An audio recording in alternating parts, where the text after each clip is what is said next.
आप सभी को अंजना जोशी का नमस्कार। दोस्तों, इस माह में बहुत सारे ग्रह राशि परिवर्तन करने वाले हैं। इस क्रम में 12 अप्रैल 2022 को राहु और केतु का राशि परिवर्तन होने वाला है और अगले ही दिन बृहस्पति भी राशि परिवर्तन करके मीन राशि में आने वाले हैं। इस परिवर्तन में केतु वृश्चिक राशि से तुला राशि में और राहु वृष राशि से मेष राशि में आएंगे, क्योंकि इनकी वक्र गति है। केतु के प्रभाव की अगर हम बात करें कि केतु इस परिवर्तन के बाद में विविध राशियों को क्या प्रभाव देने वाले हैं, तो हम पहले बात करते हैं कि केतु किस प्रकार का प्रभाव देंगे। कैसा देंगे? वैसा ही जैसा उनका स्वभाव है। तो केतु विराग देते हैं, केतु डिटैचमेंट देते हैं, केतु वैराग्य देते हैं। तो केतु जिन भी राशियों में, जिन भी भावों में तुला राशि में बैठकर रहेंगे आपकी राशि से, उन भावों से आपको अलग करेंगे। इस दृष्टि से अगर हम सर्वप्रथम बात करते हैं मेष राशि की, तो मेष राशि या लग्न वाले लोगों के लिए केतु का गोचर सप्तम भाव से रहेगा। सप्तम भाव है पार्टनरशिप का, सप्तम भाव है जीवन साथी का, सप्तम भाव व्यापार का भी है। तो इन सब भावों से, इन सभी क्षेत्रों से जो कि सप्तम भाव से देखे जाते हैं, केतु यहाँ बैठकर आपको अलग करने की कोशिश करेंगे। यानी इसमें जो आपकी प्रवृत्ति है उसे कुछ रोकेंगे। परिवार में अर्थात जीवन साथी या पार्टनरशिप में ऐसा हो सकता है कि कुछ तनाव की स्थितियां हों, या कोई तनाव की स्थितियां पहले से चल रही हैं तो अधिक विराग की स्थिति हो सकती है। लेकिन अगर सभी कुछ सामान्य भी चल रहा है तो इस समय पर कुछ अलगाव की स्थितियां पैदा हो सकती हैं। और यदि आप चीज़ों को संभाल के चलते हैं, कुछ कॉम्प्रोमाइज़ करते हैं, कुछ धैर्य रखते हैं और थोड़ा झुककर चलते हैं, तो चीज़ें संभल जाएंगी और आपको इन अलगाव की स्थितियों से आप बच पाएंगे। लेकिन अगर आप केतु का स्वभाव अपनाए रखते हैं तो निश्चय ही आपको बाद में, अर्थात ये बहुत लंबा समय तो नहीं है, यद्यपि 1.5 वर्ष का समय छोटा नहीं होता, लेकिन फिर भी कुछ समय में आपको एहसास होगा। कब? जबकि बृहस्पति की दृष्टि केतु पर पड़ेगी, जब मेष राशि में वे आ जाएंगे, तो आपको एहसास होगा कि आपने अधैर्य के कारण से, आपने अहम के कारण से चीज़ों को बिखेर दिया। केतु का स्वभाव है कि वो एकांत चाहता है। अब यदि आपका रिश्ता और साझेदारी अगर है तो आपको कुछ न कुछ झुककर चलना ही ठीक होगा, अन्यथा अलगाव होना निश्चित ही है। यदि ऐसा वैमनस्य नहीं होता है तो साथी के स्वास्थ्य का ध्यान रखना चाहिए। वहाँ धन का खर्चा भी हो सकता है। केतु का यह गोचर भाग्य के लिए, भूमि और धन के लिए, भाग्य के लिए और धन के लिए अच्छा है, और आपको और आपके साथी को यह धन और भाग्य देंगे। और 2023 में जबकि केतु गुरु के प्रभाव में आ जाएंगे तो कार्य और व्यवसाय के नवीन आयामों की ओर आपको ले जाएंगे, नवीन कार्यों से आपको जोड़ सकते हैं। वृष राशि के लिए केतु का गोचर 6ठे भाव से रहेगा। ऐसी स्थिति में समाज से जुड़े लोगों के लिए यह केतु उनका दूरस्थ स्थानों से संपर्क करवाएगा और उनको समाज में एक अच्छा स्थान दिलवाने में सक्षम होगा। आप अपने प्रारब्ध के कर्मों से भी इस प्रकार समाज से जुड़ करके उनको कम करने में, उनको काटने में समर्थ हो सकते हैं। इस केतु के प्रभाव से आप समाज को बहुत गहराई से देखने में सक्षम होंगे और आप महसूस कर पाएंगे कि कहाँ आपके प्रयासों से कुछ अनुकूलता आप ला सकते हैं यदि आप समाज से जुड़े व्यक्ति हैं। और यद्यपि आपका दायरा छोटा होगा, लेकिन आप बहुत कुछ कर सकते हैं। और यदि आपका क्षेत्र बड़ा है तो निश्चय ही आप इन क्षेत्रों में काफ़ी कुछ कार्य कर सकते हैं। साथ ही दशम भाव को प्रभावित करते हुए केतु आपके कार्य क्षेत्र में परिवर्तन की ओर संकेत करते हैं। यदि स्थान परिवर्तन हो सकता है तो ऐसा संभव है। एक ही शहर में ऑफिस बदल सकता है। आप किसी एक नौकरी में हैं तो वह नौकरी में परिवर्तन हो सकता है। और यदि कोई परिवर्तन की संभावना नहीं है तो आप किसी एक ही स्थान पर हैं तो वहाँ आपके बैठने की जगह बदल सकती है। और या कार्य का कोई रूप परिवर्तन हो सकता है, किंतु परिवर्तन तो होगा ही। यदि पत्रकारिता, लेखन और मीडिया से आप जुड़े हैं तो धर्म का या आध्यात्म का, शिक्षा, दर्शन आदि के क्षेत्र आपको मिल सकते हैं। धर्म स्थान की यात्राएं हो सकती हैं। आपको अपनी आँखों का, अपनी माता के स्वास्थ्य का ध्यान रखना चाहिए। और कुटुंब में यदि कोई बुजुर्ग लोग हैं तो उनका भी ख्याल आपको रखना चाहिए, उनके स्वास्थ्य का आपको ध्यान रखना चाहिए। यदि आपकी पत्रिका में केतु की स्थिति अच्छी है तो आपके कुटुंब से कोई व्यक्ति जॉब के लिए या अध्ययन के लिए बाहर जा सकता है, विदेश यात्रा कर सकता है या किसी दूर स्थान पर जाकर के अध्ययन या अपना कार्य कर सकता है। मिथुन राशि के लिए केतु का यह गोचर पंचम स्थान से रहेगा, अतः पद, संतान, शोध की डिग्री, साधना, इन सब दिशाओं में हलचल होगी और कहीं आपको दुविधा भी होगी। यदि आप धैर्य रखें तो आपको इन क्षेत्रों में लाभ होगा, लेकिन बाधा से निकलने के लिए आपको कुछ कॉम्प्रोमाइज़ेस करने होंगे। विशेष रूप से जब आगामी वर्ष में गुरु की दृष्टि केतु पर आएगी, उस समय पर आपको अपने किए कार्यों का पुरस्कार मिलेगा। पंचम स्थान आकस्मिक धन का भी है तो पैसा अवश्य आएगा, लेकिन अगर एकादश की राहु से प्रभावित है, अर्थात बेईमानी से, छल छद्म से पैसा आया है तो वो छोटा छोटा पैसा ही आएगा। जो कि पंचम भाव से संबंधित है वह धन आपके पास नहीं आ पाएगा अथवा उसमें रुकावट आएगी। यहाँ यह ध्यान रखना आवश्यक है कि जो भी धन आ रहा है वह अनुकूल मार्ग से अगर आ रहा है तो आपको आपके पद में, प्रतिष्ठा में, सम्मान में वृद्धि मिलेगी और संतान की बढ़ोतरी होगी।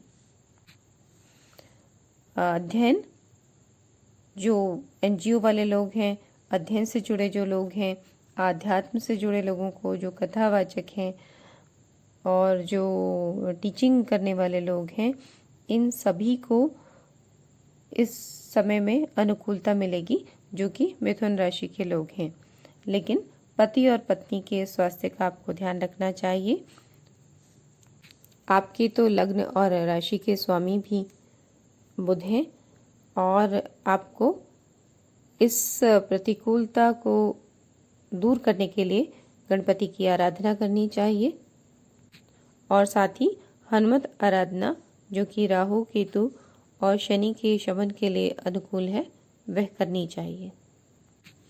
कर्क राशि के लिए यह गोचर चतुर्थ भाव से रहेगा। कर्क राशि के स्वामी भी चंद्रमा है और माता के स्थान पर से यह गोचर रहेगा, तो माता के स्वास्थ्य का आपको ध्यान रखना है, उसके प्रति आपको सतर्क रहना है। घर में परिवर्तन, कार्य के क्षेत्र में, कार्य के स्थान में परिवर्तन हो सकता है।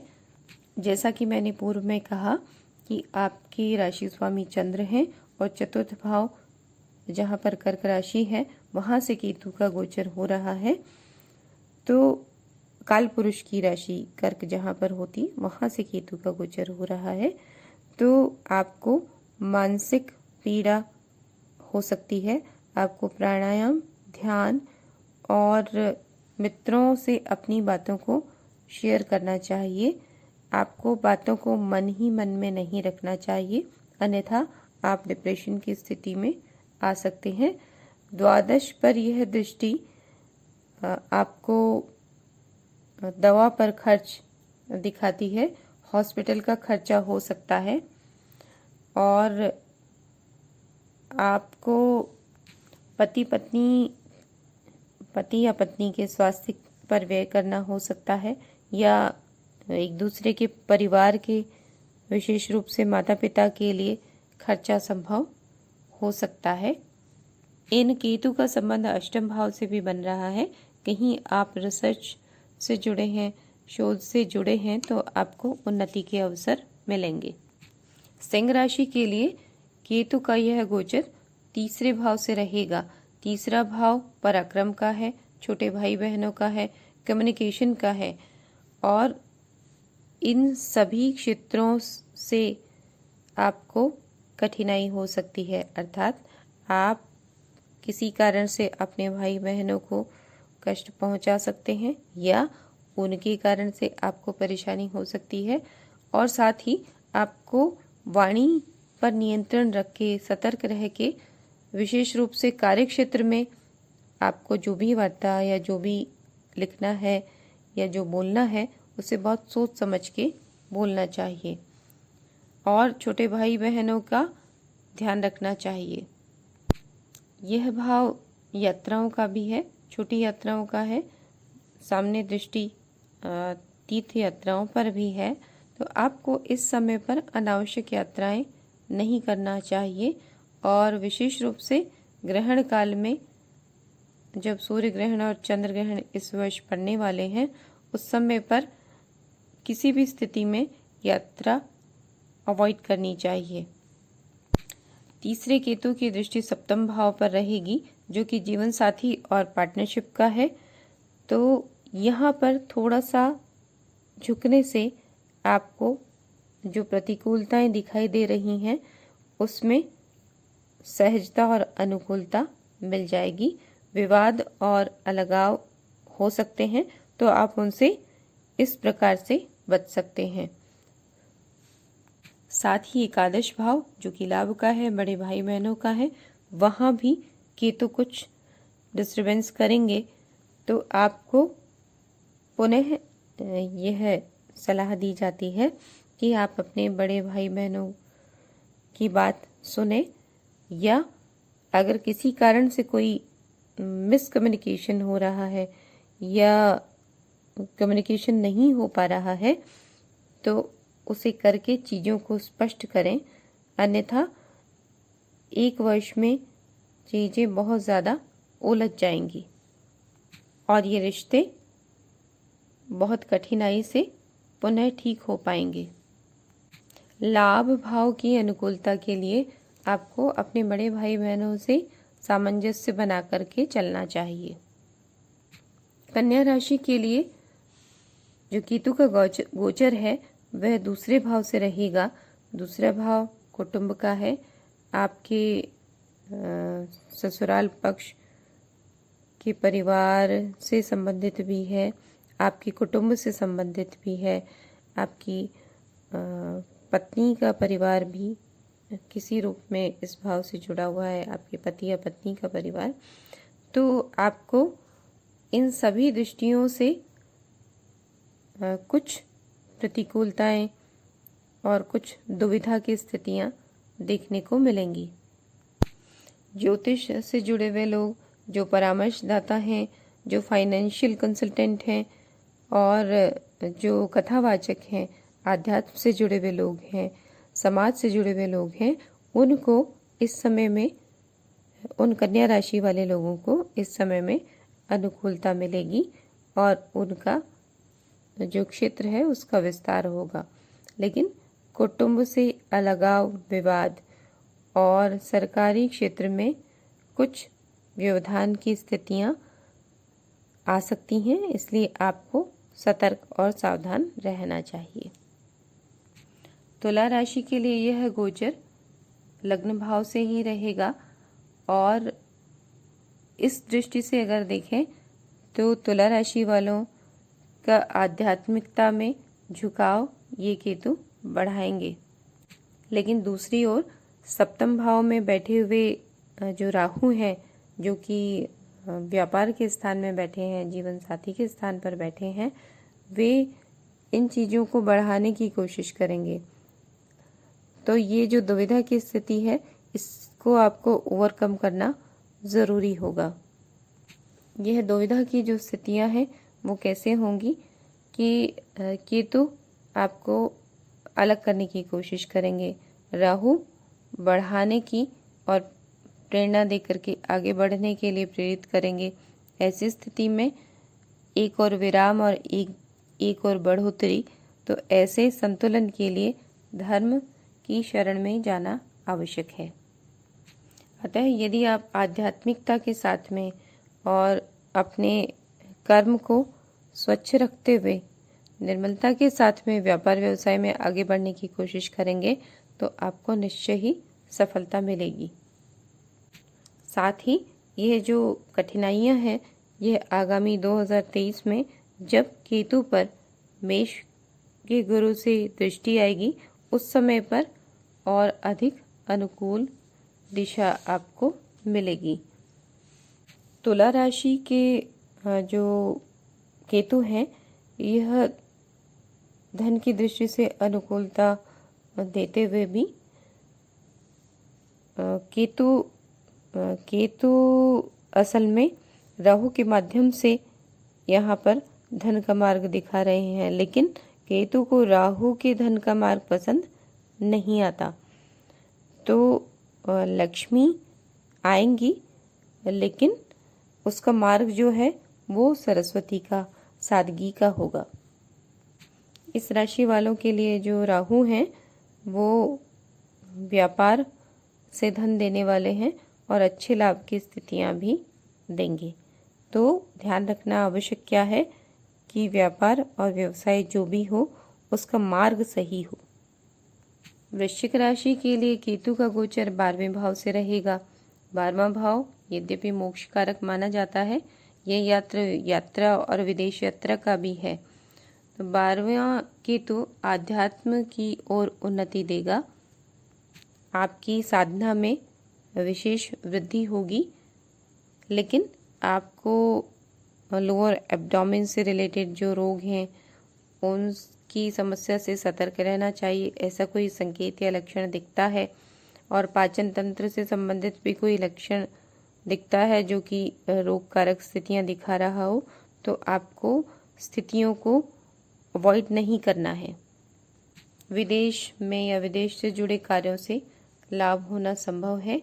केतु पर जब अप्रैल 2023 में बृहस्पति की दृष्टि का प्रभाव रहेगा, तो आध्यात्मिक क्षेत्र में, साधना के क्षेत्र में ऊर्जा का स्तर बढ़ेगा।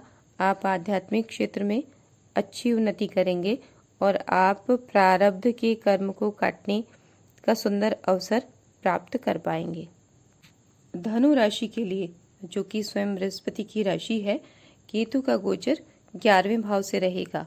अब यहाँ पर केतु जो कि आध्यात्म को दर्शाते हैं और बृहस्पति जो स्वयं आध्यात्म के कारक रहे हैं, तो यहाँ पर केतु लाभ का मार्ग प्रशस्त करते हैं, लेकिन कौन से मार्ग से? जो कि धर्म का मार्ग है, जो कि सात्विक मार्ग है। इन दृष्टियों से अगर उन्नति का मार्ग होगा तो निश्चय ही आप अच्छी ऊंचाइयों को छू पाएंगे। और इस समय पर यदि आप इन दृष्टियों से किसी शोध कार्य में, किसी संतान को बढ़ाने में प्रवृत्त होते हैं तो आपको अच्छी उन्नति मिलेगी। साथ ही जो पंचम भाव है, पद है, प्रतिष्ठा है, सम्मान है, तो इन सभी क्षेत्रों में आपको उन्नति और लाभ मिलेगा। लेकिन शर्त वही है कि आपको सच्चे मार्ग का अनुसरण करना होगा। छल छद्म यानी राहु जो कि पंचम में बैठ करके ऐसा करने के लिए प्रेरित करेंगे, आपको वहां से सावधान रहना होगा और जो बृहस्पति का मार्ग है उसी मार्ग को लेकर के केतु के प्रभाव को ग्रहण करेंगे तो निश्चय ही बहुत लाभकारी स्थितियां आपको मिलेंगी। यदि आप अनीति का मार्ग अपनाते हैं तो आपको इन सभी क्षेत्रों में हानि होगी, संतान को भी कठिनाई संभव है। आप अगर केतु से संबंधित क्षेत्रों से जुड़े हैं, जैसे कि आप परामर्शदाता हैं, आप शिक्षा के क्षेत्र से जुड़े हैं और आप आध्यात्म या ज्योतिष के क्षेत्र से जुड़े हैं, परोपकार का क्षेत्र आपका है, एनजीओ आपके कोई हैं जिसमें कि आप सेवा करते हैं, तो इन सभी क्षेत्रों में आपको उन्नति का रास्ता मिलेगा। आपको अपने कार्य के लिए भी नवीन आयाम मिलेंगे। और जब बृहस्पति आपका लग्न के स्वामी गुरु हैं और जिस समय पर केतु का दृष्टि संबंध गुरु से बनेगा तो यह जो उन्नति है ये 4 चांद लगाएगी। मकर राशि के लिए केतु का गोचर दशम भाव से रहेगा और यह जो केतु है ये कार्यक्षेत्र से, पिता से, सम्मान से और आपके सरकारी, अगर आप सरकारी कर्मचारी हैं तो आपके सरकार के स्थान से या सामान्य रूप में भी सरकारी क्षेत्र से आपका संबंध ये केतु बना रहे हैं। इस समय पर जो राहु चतुर्थ स्थान में है उनके प्रलोभन से बचते हुए आपको केतु के अनुकूल मार्ग का अनुसरण करते हुए आगे बढ़ना होगा और आपको अपनी इच्छाओं को संतुलित करते हुए कर्म करना होगा। तभी जाकर के आप जो केतु की प्रवृत्ति है अर्थात विराग और विरक्ति जो कि सब छोड़ने के लिए कहते हैं, तो आपको कार्य करना है और अपने जो कार्यक्षेत्र में जो बॉस हैं उनको भी संतुष्ट करना है। यदि आपका व्यवसाय है तो भी आपको अपने कार्य को पूर्ण करना है, आलस्य को और विरक्ति को त्याग करके, और राहु के मार्ग से भी बचकर चलना है। इस प्रकार से अगर आप कार्य करते हैं तो आपको ईमानदार रहते हुए कार्य करने पर यह जो केतु हैं दशम भाव के, ये आपको उन्नति देने वाले हैं और आप जो भी उलझनें दशम भाव में केतु की होने से पैदा हो सकती हैं उन सब से बचकर निकल जाएंगे। कार्य या व्यवसाय में परिवर्तन की स्थिति हो सकती है। एक चीज़ को छोड़ करके दूसरा जो चीज़ है उसे अपनाना संभव है और देश से बाहर जाकर के भी कार्य करने की स्थिति हो सकती है और नौकरी को छोड़ करके कहीं आपको ऐसा भी महसूस हो सकता है कि मुझे व्यवसाय करना लाभकारी रहेगा। तो जो भी स्थितियां हैं, आपको मार्ग आपको ईमानदारी का रखना है। इस पथ पर चलते हुए आपको व्यवसाय, नौकरी या जो भी कार्य आप कर रहे हैं उसमें आपको अनुकूलता देखने को मिलेगी। लेकिन यदि आप व्यवसाय से नौकरी में आना चाहते हैं, नौकरी से व्यवसाय में जाना चाहते हैं, कहीं ऐसी स्थितियां आपको लग रही हैं जो कि आपका भाव बनेगा, तो ऐसी स्थिति में आप अपनी जन्मपत्रिका को किसी योग्य व्यक्ति से सलाह करके ये निर्णय लें, क्योंकि अगर लंबे समय से यानी 10 साल से 15 साल से आप किसी व्यवसाय में हैं या नौकरी में हैं और फिर आप परिवर्तन करके व्यवसाय में जाना चाहते हैं तो पूर्व का तजुर्बा भी आवश्यक है। यह जन्मपत्रिका में आपका कोई संकेत है कि नहीं कि आपको व्यवसाय करना चाहिए या नहीं, इन सब बातों की गहराई से जानकारी करके ही आप कार्य में प्रवृत्त हों। कुंभ राशि के लिए केतु का गोचर धर्म स्थान अर्थात भाग्य स्थान नवम भाव से रहेगा। यहाँ बैठकर धर्म त्रिकोण में बैठे हुए केतु बहुत अनुकूलता अनुभव करते हैं और इस स्थान पर केतु का गोचर अगर किसी आध्यात्म से जुड़े हुए व्यक्ति, किसी गूढ़ विद्याओं से जुड़े व्यक्तियों का है तो उनकी कार्य में विस्तार और उन्नति निश्चित है। ऐसे लोगों के लिए तीसरे राहु भी विशेष रूप से योगकारी रहेंगे और उनको इन क्षेत्रों में बढ़ाने में राहु का सहयोग रहेगा। साथ ही आगामी जो गुरु का गोचर मेष में रहेगा उस समय पर उनकी कार्य में विशेष रूप से वृद्धि होगी। यद्यपि पराक्रम पर दृष्टि जो रहेगी केतु की वो पराक्रम से रोकेगी, लेकिन राहु का भी अपना प्रभाव रहेगा और वे नवीन साधनों से केतु के इस आध्यात्मिक गोचर को बल प्रदान करेंगे। इस समय में तीर्थ यात्राएं होंगी, धर्म स्थान की यात्राएं होंगी और गुरु की दृष्टि के साथ में केतु आध्यात्म को नवीन दिशा देने में सक्षम होंगे। लेकिन पिता के स्वास्थ्य का ध्यान रखना चाहिए और कर्म क्षेत्र में जो आपके उच्चाधिकारी जन हैं या जो पिता तुल्य लोग हैं उनसे तालमेल बनाकर आपको थोड़ा सा झुककर चलने में कोई हानि नहीं है। अच्छा होगा कि आप कुछ समय इस प्रकार से मार्ग अपनाएं जिससे कि आपको अपना जो प्रारब्ध है जो कहीं कार्मिक क्षेत्र में बाधा डाल रहा है तो उसे आप हटा पाएंगे, उसे आप डिसॉल्व कर पाएंगे। लेकिन इसके विपरीत आप अगर करते हैं तो आप नवीन कर्मों की उत्पत्ति करेंगे। पिता के स्वास्थ्य का विशेष रूप से ध्यान आपको रखना चाहिए। मीन राशि के लिए केतु का गोचर 8वें भाव से रहेगा। 8वां भाव एक तरह से रोग का स्थान भी है और आध्यात्म का स्थान भी है। तो केतु अगर अष्टम भाव में है और व्यक्ति आध्यात्म से जुड़ा हुआ है तो उसको आध्यात्म और ध्यान साधना की गहराइयों में ले जाने में सक्षम होगा। ऐसे में जो संत जन हैं उनके लिए यह बहुत अनुकूल समय है। लेकिन यदि आप सामान्य व्यक्ति हैं तो आपको अपने पेट के रोगों, लोअर एब्डोमेन से संबंधित जो रोग हैं, जो आंतों से संबंधित जो रोग हैं, उनके प्रति सावधान और सतर्क रहना होगा। यदि आपकी जन्मपत्रिका में केतु प्रतिकूल हैं तो आपको अचानक कोई रोग दे सकते हैं। गुरु जब बृहस्पति की दृष्टि 2023 में केतु पर पड़ेगी उस समय पर आपको रोग से कुछ निजात राहत मिल सकती है। यहाँ से केतु कुटुंब स्थान को और व्यय स्थान को भी देख रहे हैं। दवाओं पर खर्च हो सकता है। माता के स्वास्थ्य का आपको ध्यान रखना चाहिए।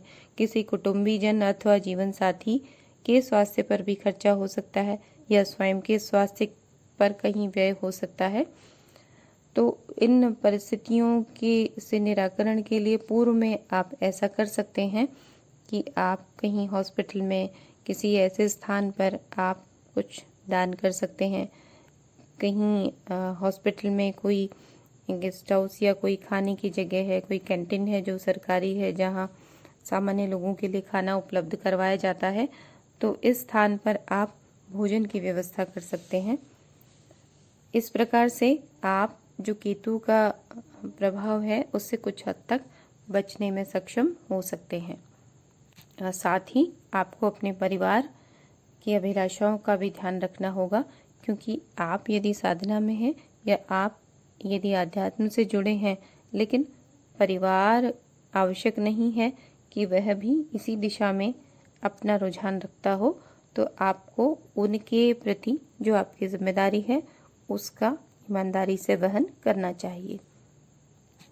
कुटुंब में अगर कोई बुजुर्ग व्यक्ति हैं तो उनके स्वास्थ्य का आपको ध्यान रखना चाहिए। साथ ही अगर कोई अध्ययन करने वाले या कोई नौकरी में जाने वाले बच्चे हैं बड़े, तो उनको जॉब मिल सकता है, किसी को बाहर जाके अध्ययन करने का अवसर मिल सकता है। अपने स्वास्थ्य की सुरक्षा के लिए एक उपाय ऐसा भी आप कर सकते हैं कि आप बीमारी के नाम पर जो स्वास्थ्य बीमा किया जाता है उसमें ऐसा स्वास्थ्य बीमा आप कर लें जिससे कि स्वास्थ्य से जुड़ा हुआ कुछ धन आपके हाथ से चला जाएगा और कहीं आपको सुरक्षा का एक आधार दे जाएगा। इस समय पर अगर आप प्रॉपर्टी पे खर्चा करने वाले हैं तो बहुत सोच समझकर इसकी शुरुआत करें। धन की हानि और धन में बाधा यह संभव है। माता का स्वास्थ्य हमने कहा ही, और इस समय में भाई बहन के जीवन में कुछ परिवर्तन हो सकता है। साथ ही आपको धन संबंधी जो भी डॉक्यूमेंट्स हैं उनको स्पष्ट रूप से लेखन करना चाहिए, चीज़ों को स्पष्ट रखना चाहिए, अन्यथा धोखे की स्थितियां हो सकती हैं। तो मित्रों, यह था केतु का 12 राशियों में गोचर का प्रभाव, जो कि तुला राशि में अभी केतु आने वाले हैं, उसका 12 राशियों के लिए किस तरह का प्रभाव होगा। मित्रों, आपको हमारा यह वीडियो कैसा लगा, आप हमें कमेंट में ज़रूर बताइएगा।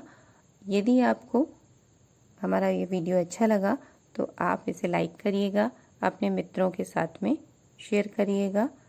धन्यवाद, बहुत बहुत शुभकामनाएं। नमस्कार।